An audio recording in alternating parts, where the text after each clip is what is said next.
seen the hardworking guy running around back and forth between both the rooms, tending to the video cameras. He's actually producing discs of all of the lectures. So if there's a lecture that you particularly like, it should be available for sale in the vendor area, something that you want to maybe bring back for coworkers to listen to, or something you just want to watch Dan drink the beer and apple cinnamon crunch over and over again. You can do that. Or if there are two talks at the same time that you want to see, but you can only in one room at one point in time, well, there's a solution for you. Just buy the disc of the other talk that you missed. And we're live?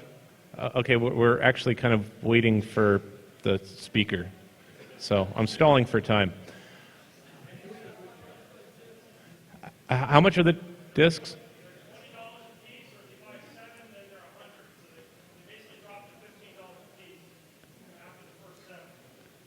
Yeah, so $20 for a talk.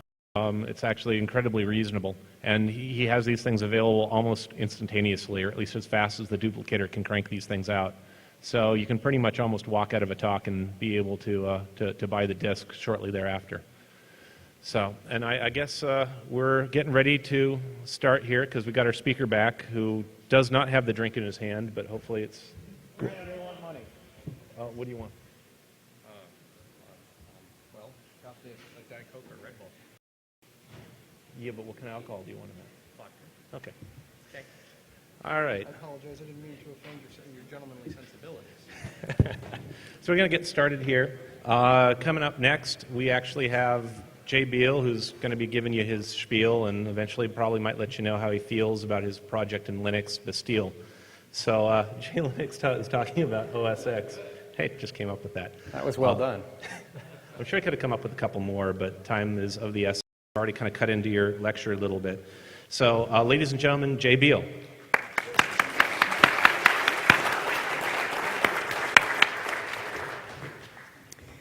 Okay, so welcome to discovering OS X weaknesses and fixing them with Bastille. And I really am not going to rhyme anymore because that would have been really painful. Those sores would never heal. If I can do this throughout the entire talk, I think you guys owe me at least a round each. No, it's not going to happen. So what I want to start out with is looking at OS X security, is looking at basically, what happens when I unwrap my shiny new Mac and I say, oh my God, I've paid all this money, but I've got this operating system that's beautiful, and they told me there was lots of Unix underneath, and so it was rock solid and stable and secure and all this, but my apps will also work, and I've got this awesome desktop manager, and I've been on a Mac for a few years now, and whenever I get a new one, or whenever I get the newest version of the operating system, I kind of do a little bit to check it out. And, it's definitely improving, but what I want to show you is some of what surprised me when I looked at it. And this talk was very much motivated by hearing about someone who got hacked at Toorcon and saying, why would they be hacked on the Mac? I'm sure the firewall's great. And I went and started taking a look at it, and what you're going to learn here in the first half when we're talking about OS X as it stands is what I learned, and then after that I'll talk to you about how you can fix it. Cool?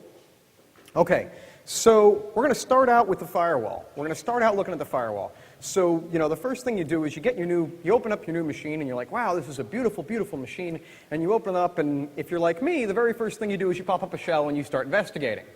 Okay, and I start looking, I look at file permissions, and I look at the firewall, what's listening on the network, and I say, okay, let's see what my shiny new laptop, my very much client workstation operating system is doing and offering.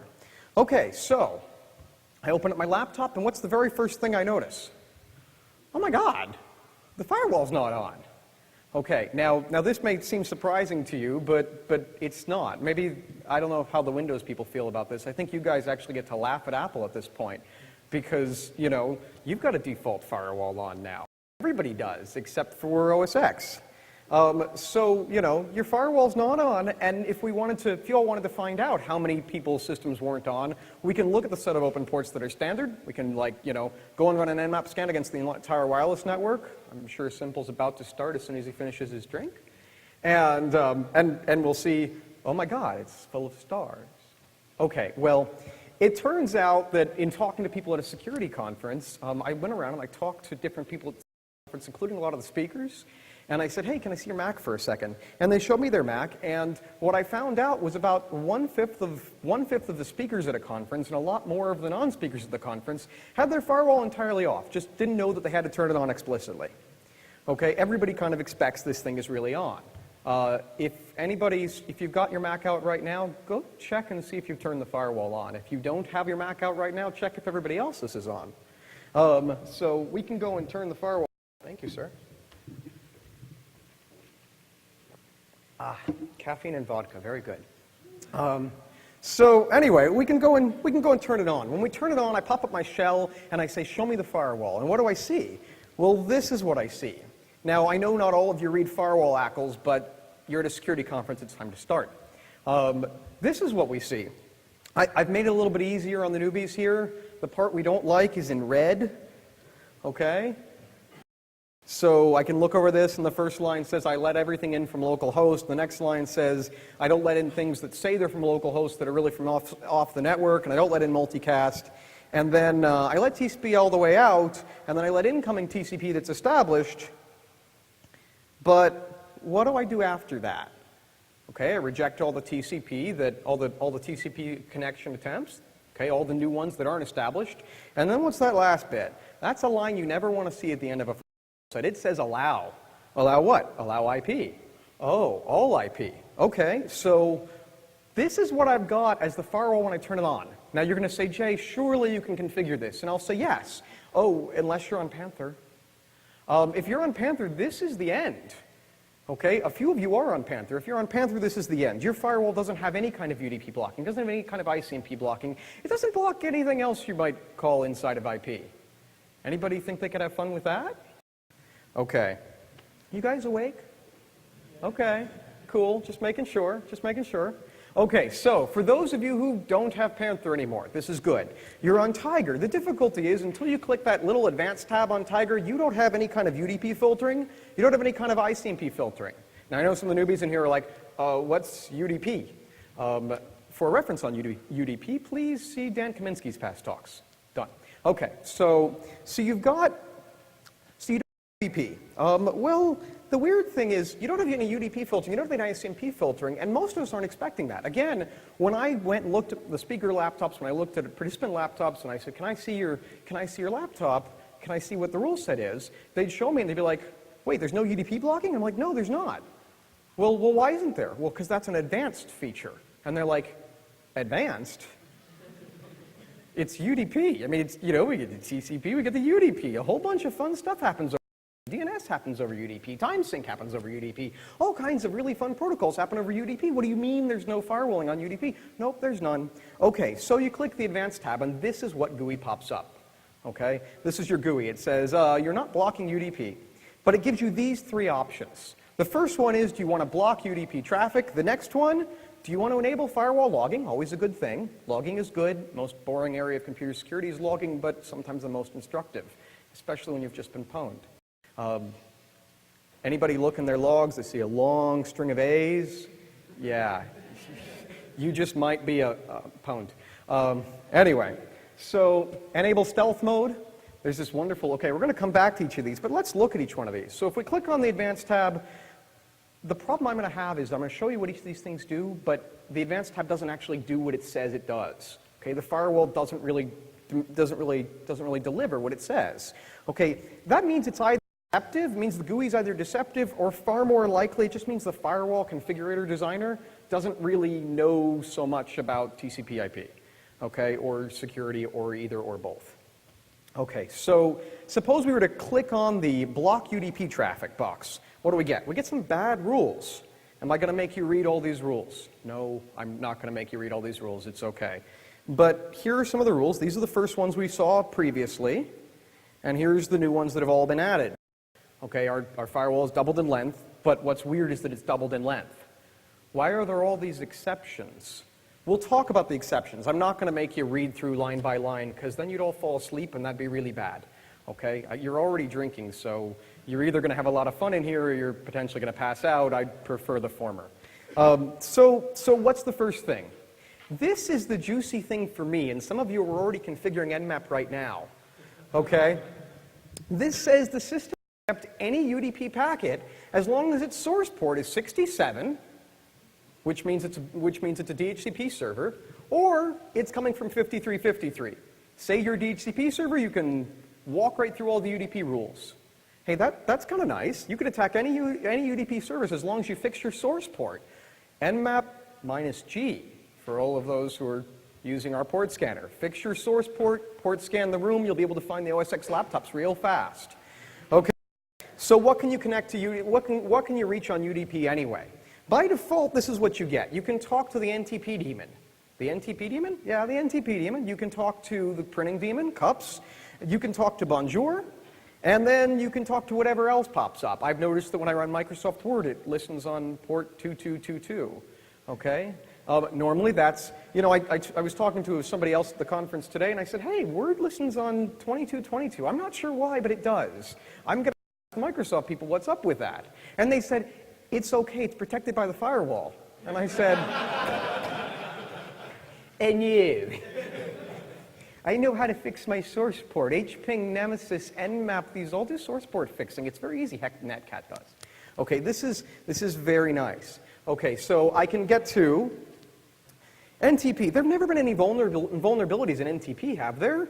Here's my list of the last 3, okay? The first one was a group weakness, not too juicy. The next 2 are remote overflows. Remote overflows. Gain root on the box, game over, thank you very much. Thank you for playing. This is my box now, not yours. Okay? What else? Okay, I can also talk to cups on UDP. This is really weird. I don't know why, but cups on TCP on these listens on localhost. On UDP, listens to the world. But don't worry, it's protected by the firewall.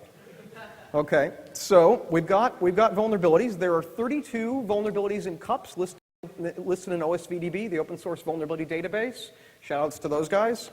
Now, you say, Jay, come on, how lame are you? You didn't bring any exploits with you. I mean, you know, at least the cool guys have those wireless exploits, and there's all kinds of, yeah, I didn't bring O-Day, or at least nothing that I'm sharing with you guys. But suppose other people brought it. I don't know if they did. Maybe Simple's packing? I'm not sure. You brought the right O-Day with you. There are a whole bunch of apples on the network. Believe me, I've already checked. Okay, you can walk right through their firewalls as long as you've got O-Day and the right stuff. Well, in anything that listens on UDP, you're in. Good luck, have fun. Okay. So the UDP blocking is pretty darn unimpressive, but let's look at one more thing. In that rule set, we had a default allow to cups anyway. There's a firewall rule that says, hey, we'll let you into cups no matter what. You can always reach cups. Even if you don't do that source port fixing, they already drill cups. What they drill a hole for? You know, if I look at my configurator, I didn't tell it I was sharing my printer. I didn't ask for a hole to be drilled in the firewall to anything, much less to printing system. This is my workstation. Most of Apple's machines seem to be workstations, right? I don't know that they're really in the server market. Print servers, this should get turned on if I said I was sharing, but I'm not sharing, so what the heck? Okay, what else? There's a default allow to Bonjour. Okay, Bonjour is also Rendezvous. It's also been called ZeroConf. It's this wonderfully chatty, welcoming protocol that will tell you all kinds of stuff about a system. It says, hey, I've got all this stuff to share. And Apple actually makes really good use of it. Apple's amazing at usability. Their systems are so awesome, easy to use. They're so awesome to use. I love them. I adore them. Don't take this talk as an attack on them because their stuff's really great. I just want their security to get better. But ZeroConf Bonjour, we're going to talk about it, but there's a hole drilled in there. And you can't remove the hole. You can't remove the hole to these two things unless you go and make your own firewall rules. You can't do it. There's nothing in the configurator to do it.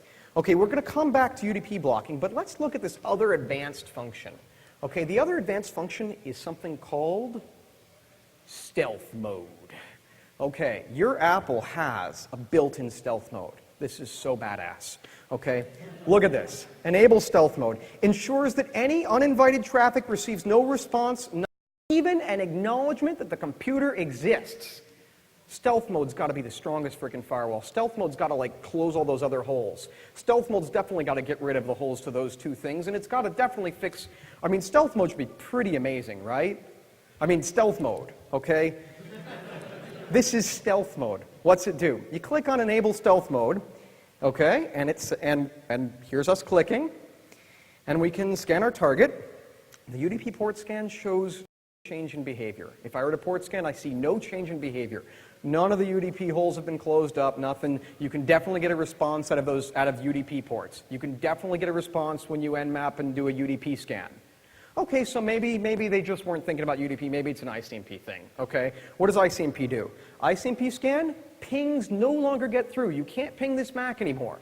Note, it took advanced function to turn off ping? Okay, but fine, you can't ping it anymore. The thing is, timestamp requests, netmask requests, oh, I don't know, these are the other two ICMP ping options in Nmap, so they're kind of well known. These still walk right through. Well, why? Stealth mode added one rule. One rule! What's the one rule? The one rule is it says, listen, nothing can come in if it's a ping. If it's an echo request. Echo requests denied. Everything else, talk about Maginot Line, man. Okay, everything else, timestamp request, everything. All the other ICMP allowed right in. So you can do anything but send a ping. That's a pretty badass stealth mode.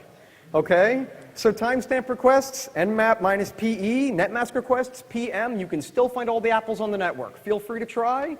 Have fun. Okay, so let's remember, when I say that this is either deceptive or at least the person doesn't understand TCP/IP, and I do mean like the whole thing, not TCP. Okay, I meant it. I can get a response. This is not a stealth mode. Ensures any invited traffic receives no response. I can get a response with two different types of ICMP, and I can do it with easy UDP packets. Okay, so you're all thinking, listen, Jay, everybody knows this. Is this really new? Everybody knows this. Thank you, Rich. Gentlemen, Rich Lindbergh. Clap, please. Rich, we'll be seeing you at Security Opus. So you think everybody knows this who has a Mac, and the thing is, actually, most of us don't. And maybe it's a usability thing. Maybe the system's just so easy to use we don't look. But we're security people. We go to conferences solely about security, and I'm telling you, most of us don't know this. Most of us haven't looked. Most of the speakers at your security conferences who are carrying Macs around, they don't know this. And lots of them even had, 20% of them even had their firewalls off. That 20% number is pretty, But really, I mean, we just didn't check because we were expecting a lot more out of a Unix. Okay, so this is the rest of the firewall rules. I'm not really going to go into them too much. I'm not going to go line by line, but I'll bring up a couple more highlights. You can see in yellow that these are the lines that are interesting to me. Okay, I'll let you take a good long look for just a sec. Okay, what holes? I've got rules that open up a few more holes. I've got a rule that opens up a hole for a DNS server that I'm not running. It says any packets are allowed in as long as they're destined for 53. Okay? I've got a hole that opens up access to my print server that I'm not sharing. I've got a hole open up for SVR lock, for SVR loc, which is part of Bonjour, and I don't see anything listening on the port. I'm not sure why it has to be there. Maybe it's offered by the kernel. Anybody know? Any Apple kernel hackers in here? Okay. And I've got something open for Samba. I've got 137 open up for Samba. I haven't told Samba that I'm exporting shares. I haven't tried to mount anything, and I've got a hole open already. What's up with that? The GUI's not giving you a good firewall. The GUI isn't giving you a good firewall, but the nice thing is, this really is Unix. You really can roll your own. You don't have to write any custom code. You pop up a shell prompt. You sudo up to root, or sudo and build your own firewall, and you can build your own thing. Now I'm going to show you Bastille, and Bastille comes with a firewall which is configurable. There are also a whole bunch of third-party things you can download, but you can really do it pretty easily. If you wanted to right now, if you're kind of racing the people who are port scanning, I know the port scanning is probably already over. Some of you have moved on to exploitation. I don't want to know about it. But for those of you that are racing to, like, wait, I could be number 6 in this guy's list. I still have a chance, right? Well, you go through and literally delete the firewall lines that are opening up the holes. So here are 2 commands. Here are the next 4, and you've kind of started to clean up your firewall. Oh. Sorry. My bad. Okay. So I'm also going to put up Bastille after this talk, and you can use its firewall. I'm going to talk about a few other Apple security issues. How are we doing on time? Yes? Real quick before you move on. Real quick. When in the boot process, the question is, when in the boot process are the IP firewall rules set? And if you wanted to delete them instantly and replace them? Answer. This is really embarrassing. I'm going to say it in a room full of people, so I'm going to take a drink first. I don't know.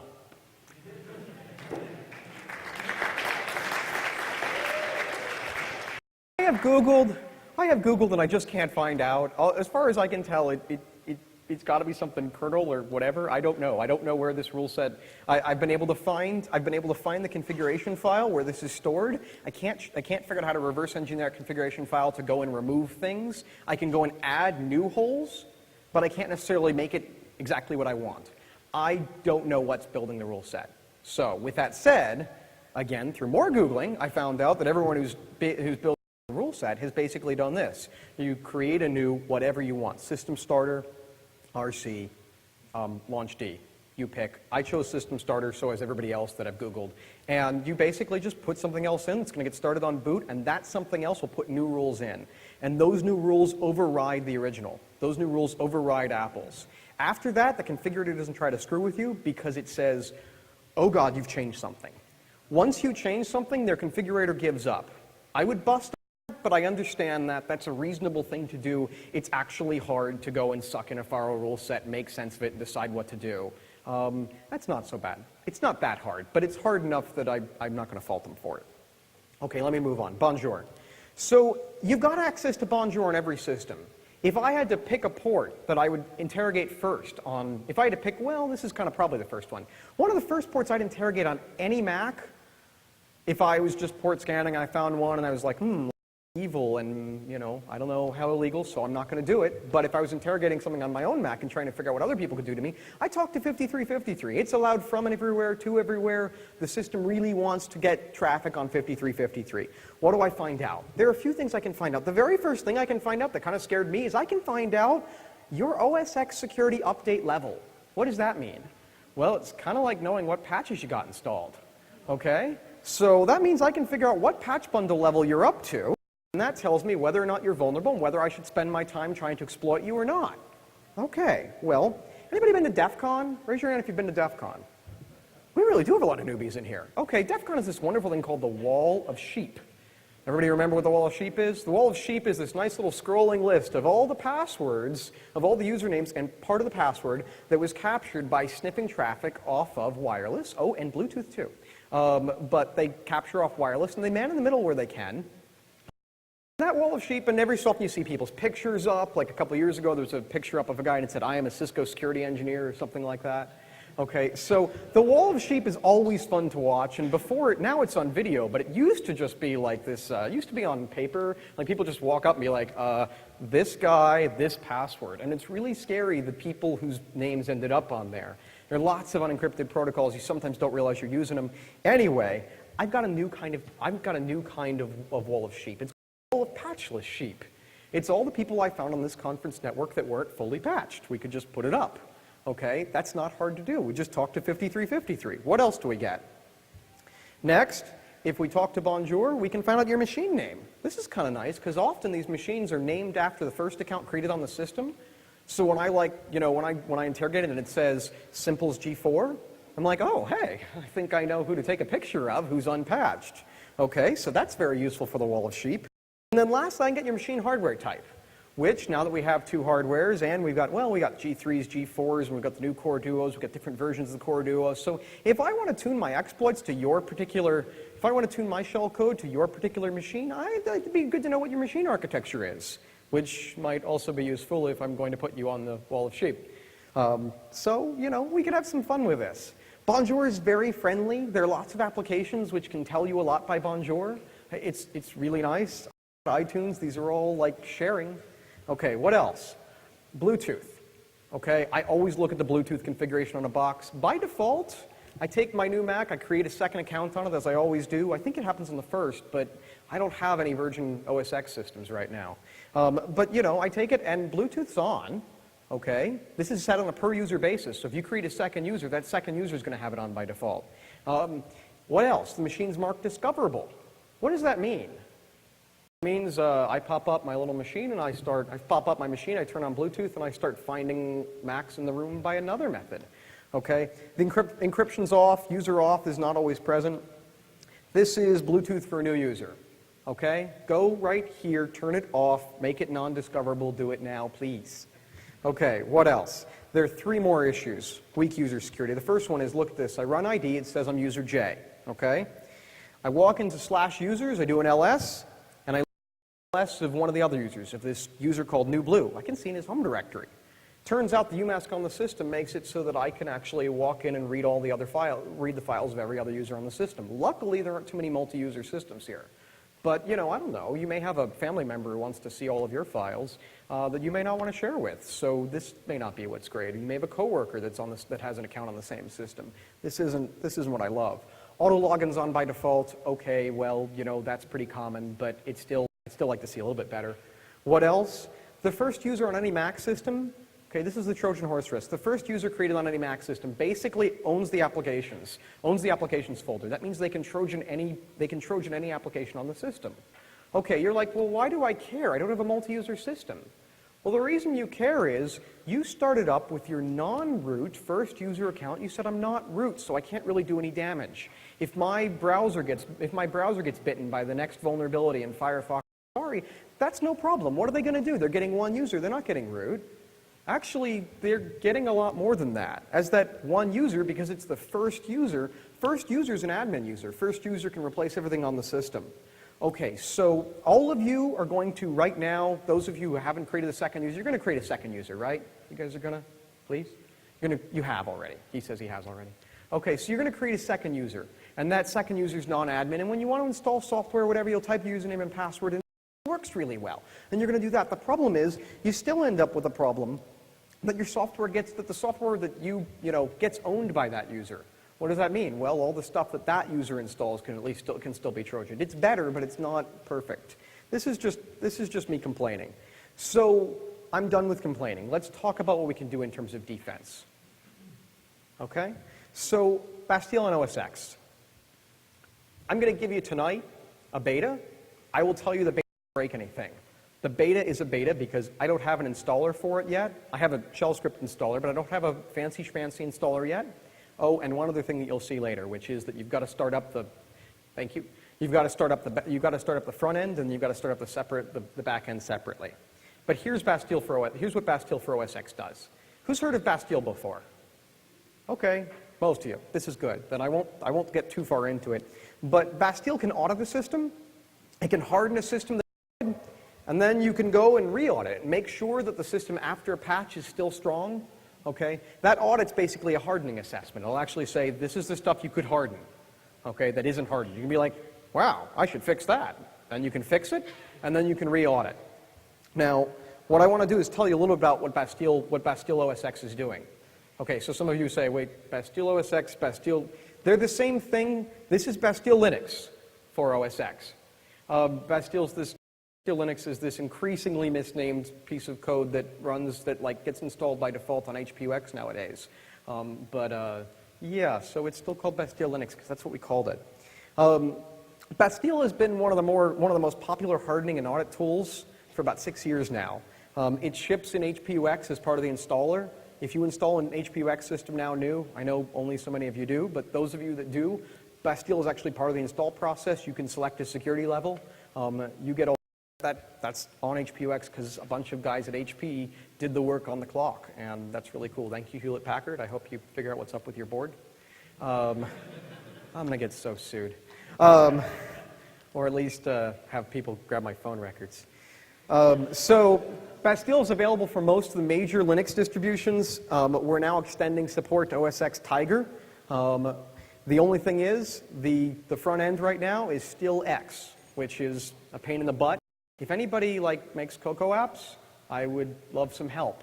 We're going to put together a small team of people who hopefully can make us a new front end in Cocoa. You can get in the credits. It'll be fun. You can come up and talk about how you made it work. That's what I got. We're free software. I don't have any money to offer. It's just credit. Yeah. Anyway, crediting groupies because you get lots of groupies in open source. Sorry, that's the vodka talking. Okay.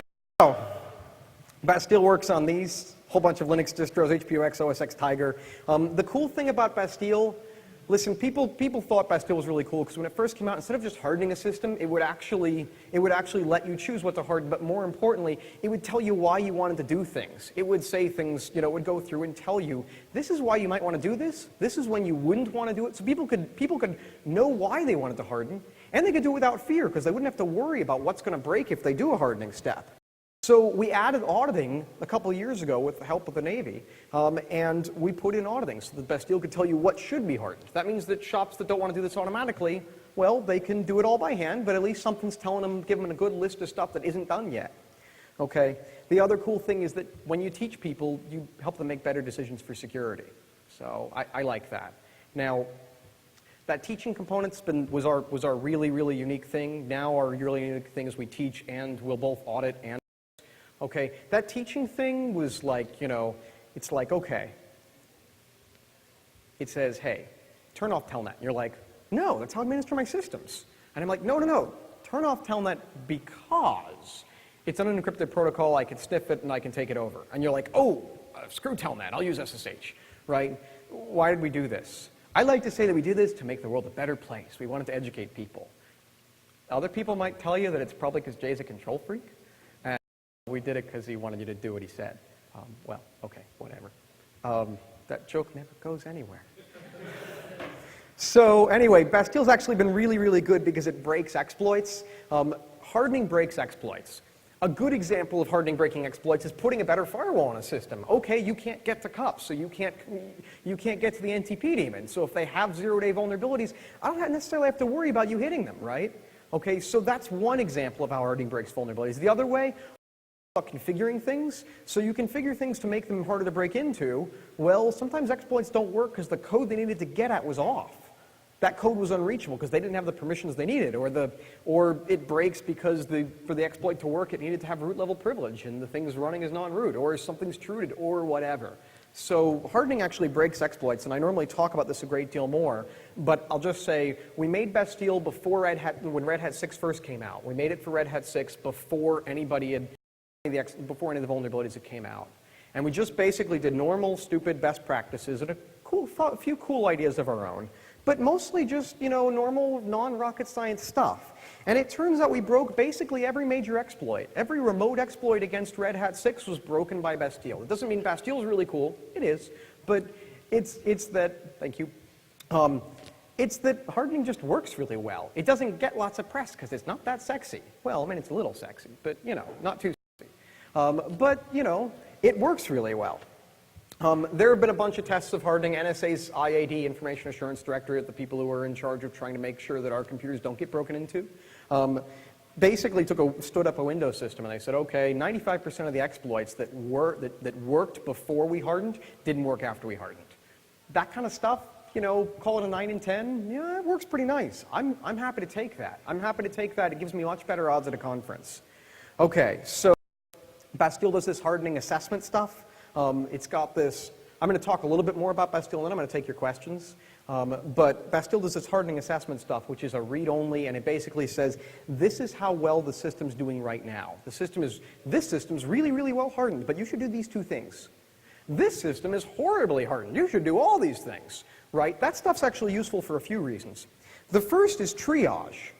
Triage. What do I mean by triage? Well, you got 100 systems, and you're going to go a harden in. Which one do you harden first? Okay, out of those 100 systems, these 3 are the red-headed stepchildren that have never been patched, never been hardened, nothing. It'd be nice to find which 3 they are, okay? That's triage. Okay, what's the other reason that's really, what's one of the other reasons assessment's nice? Motivation. We were doing one of the first auditing tools, one of the first assessment tools. I gotta not say audit, because audit sounds bad. We made one of the first scoring tools for Unix, and we gave it to a conference speaker. And that conference speaker said, I'll beta test your tool. And we're like, thank you. And he ran the tool on his own workstation, and it came back and said, 6 out of 10. And he said, what the? And he got all kinds of upset. He got red in the face. He didn't see himself as a 6 out of 10 kind of guy. That's a D student. Screw that. And he sat down, and 15 minutes later, he hardened the system a whole bunch. And he ran it again, and it said 8.5 out of 10. He's like, okay, B+, I'll take that. We motivated him to harden a system simply by giving him a bad grade. It's a 45-year-old guy. He's been out of school for a while. We gave him a bad grade, and he went and bettered his security. Okay, I'll take whatever method I can get. Okay, so the other reason this assessment stuff is good is skew detection. You run Bastille. You harden a system. You harden a system really well. It says, okay, 9 out of 10. And it gives you all the things that are hardened and not hardened. You patch. You use the system for a little while. You go back. You say, I wonder if it's still just as well hardened.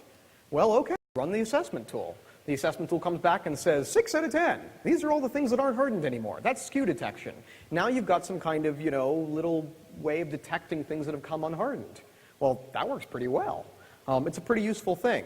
So I'm not gonna go into all the individual things that Bastille does. I will put these slides up on the website. What I'll do instead is I'll show you a Bastille run. How's that? And then if you guys ask me, I'll tell you what Bastille does, but we should leave some time for questions. I've run Bastille. Like I said, it's an X-based tool. The GUI's in X. The GUI is also in curses. Yeah. X is supplied by PearlTK. PearlTK is not entirely perfect, but it works well enough to make Bastille run. PearlTK is perfect everywhere else. For some reason, I can't make it work perfectly on the Mac. Okay, so to get Bastille on, you've got to put PearlTK on your system. Our fancy installer package will, like many other things, install PearlTK for you if you don't have it. For everyone who downloads Bastille tonight, you're not going to get the PearlTK. You're going to have to go get it yourself. I'll put up instructions on the site on how to do that. Okay, so here's our front-end GUI. And the way this GUI works is, I'm not sure how much you can read the text. It's okay, I guess. You've got a list of modules, which is basically groups of questions. And then you've got this main screen. There's a question, and there's an explanation, there's a place for your answer. Okay? The question says, well, do you want to do this thing? The explanation tells you why you might want to and why you might not want to. So we can go through and we can kind of just say, okay, so we've got this thing, and it basically just asks a bunch of questions. This says, do you want to turn off setUID to ping? SetUID, good for turning off for privilege escalation.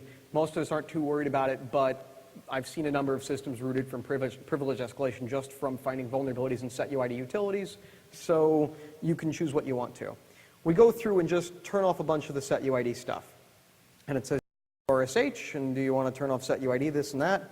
The next thing says, do you want to make it, thank you, we're down to 5 minutes. Okay, so the next thing says, do you want to make it so that users can't see all of each other's own files? Now, it says UMask, but that's what UMask means. So we can say, yeah, we want to set it so the users can't all read each other's files. And it says, do you want to password protect single user mode? I'm choosing no right now. It says, do you want to put up a really TCP wrappers rule set and then tune it yourself later on? And I'm going to say no for now. It's going to say, do you want to put up authorized only messages that pop up at login? And I like that. Okay. It's going to say, it asks me who owns the machine. It asks me about preventing local DOS. And it says, do you want to turn off the NFS client daemons? Do you want to turn off zeroconf? Do you want to, okay, I'm going to go right through these and choose the defaults. Well, let's turn off Bluetooth. Okay, oh, Bluetooth is a default. Okay, so I'm configuring Bluetooth better, I'm turning off cups, and I'm installing a better firewall. And it says, do you want to shut off access to Bonjour? Yes. I click that one button, Bonjour is no longer accessible. I don't have to worry about everybody else in the network finding out everything they'll find out from it, which is good. Because, well, then I'll put my machine on the network later, because it's not on right now, because I don't trust you guys worth a darn. Okay. I'm sorry. Here, let me put it on. Okay, so what else? I'm getting rid of no zeroconf access, get rid of TCP. Asks you, what TCP ports do you want to leave open? What are you running? Are you running an SSH server on here? You just put in a list. So let's just put in 22 and say I'm running an SSH server. It says, what UDP ports do you want to leave open? And it comes with the default of 137 for Windows file sharing. So I'll leave that there.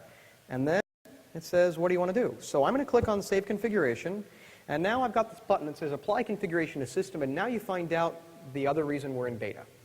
Okay? When I click on this, the config file is written to the system, but it's not acted upon because, for some reason, the front end can't launch the back end that actually makes the changes. That's fine. No big deal. You run Bastille minus B. Okay, I was running Bastille or Bastille minus X. Okay, you run Bastille minus B. That's the thing you run if you were to create a config one system and copy that config file to 100 other systems. On those systems, you just run the back end. You just run the part that does the work. You don't have to run the GUI everywhere to make this thing work. So I run Bastille -B, and it says, okay, I'm doing the hardening. 1 Mississippi, 2 Mississippi, 3 Mississippi, 4 Mississippi, 5. Okay, so call it 5 seconds later, and I'm done. My system is hardened. Okay, what do I get out of that? Now, I haven't, PFW, haven't booted the system yet. I'm not going to reboot for you guys, but I will start up my firewall. I said I'd start up my firewall.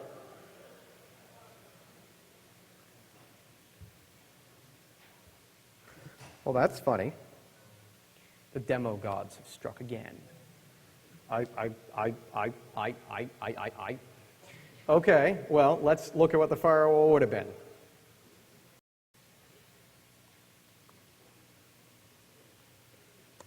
Here's our Bastille firewall, okay? This is what the firewall would be if it ran. Not sure why it's not exactly running. But this is what our firewall rule is. It just puts in a new firewall, and that new firewall basically gives you what you were expecting in the first place. If you ran Bastille on your system tonight for nothing else, I'd just say no to everything except for the firewall and just put a better firewall on your system. Because really, you deserve one, okay? That's it. I'm going to take questions. Yeah, in the back.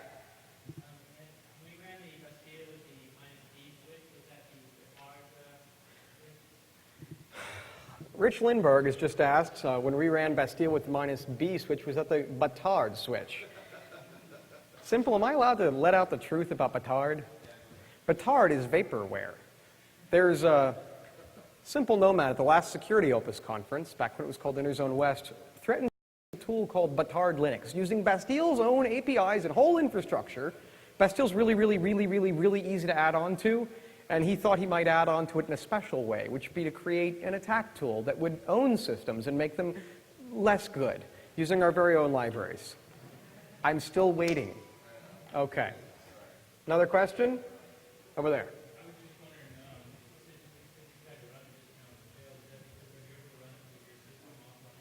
Have I ever run a system offline? I've never run Bastille with my system offline. Normally, networking's on before, I guess it's on before the firewall's up. That's weird. Interesting. Yeah, I've run this firewall 4 times today because the demo gods are very cruel and mean. And the only way to notice that, best way to find that out is to come up here. So, feel free, stand up here and try to show somebody something you've done 8 times today.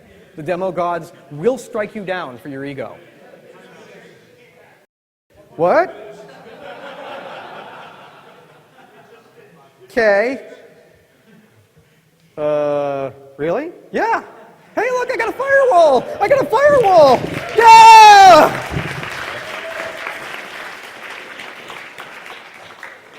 Well, I'm not sure why I didn't have I didn't not have one. It was just kind of slow. Anybody know what the word race condition mean? Anyway, yes, question right there. Sort of off topic, what's the status of Bastille Live CD? We've threatened to create a Bastille Live CD, and the idea of the Live CD is that it'll run that assessment mode by itself. You have a system you're not allowed to modify in any way, you pop in the CD, you boot from it, you run Bastille. Live CDs are harder than I thought. With that said, I would be happy to accept anybody's instructions on how to turn Knoppix STD or honestly, the well-maintained bootable CD of your choice into a live CD for Bastille. The only secret is it has to be something that's being actively maintained, so we don't have to worry about an unpatched system, about an unpatched live CD. Okay, next question. Yeah, right there.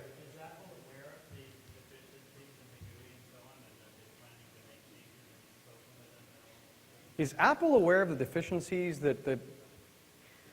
awareness. I believe that Apple has awareness. I've talked to them a little bit about I will not speak for their plans. I will not speak for Apple's overall awareness, okay?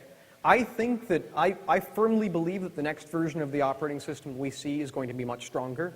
I firmly believe that they will address not only these firewall issues, but that their next firewall will be much stronger, and their next firewall configurator will reflect will reflect not only the criticism, but also the thoughts of their security people. Their internal security people are definitely very, very bright guys. So I very much next version is going to be a lot better. I'm looking forward to seeing it. Yeah, in the back. What's that? Have we done this for OS X Server? The big answer is we have not done it for OS X Server primarily because nobody that's working on this right now has OS X Server. It's an operating system that's pretty darn expensive. Should anybody have an OS X Server that we could use for development, that means we need root access, we need to make things go down and come back up and reboot and so on, we'll get OS X Server. We've got a couple people who've threatened to give us that kind of access. Anybody steps forward and does it, we get OS X Server. We get OS X Server support. Any other questions? Yeah. DNS works in that config. Guess we'd have to find out. No, I'm on the network. Where's Dave Maynard? Where's Johnny Cash? In this room? Are they anywhere within range? Do they have a good antenna? What's that? Maybe. What's that?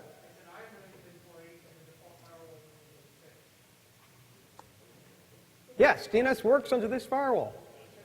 Yeah. Okay. Hey, where are my slides?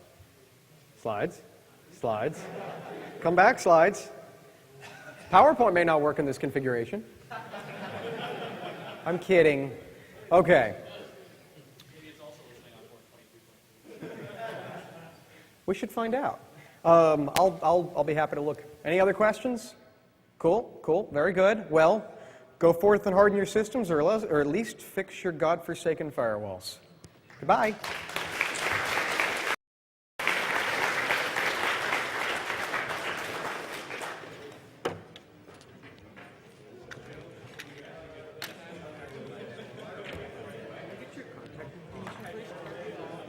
Sure. Oh, I didn't give you guys, I'm going to... Hey, we need your presentation. The presentation is about to be given to the conference people. I will give anybody who asks my card, but the presentation is about to be handed to the conference people to go up on the conference site. Okay. I better de-mic.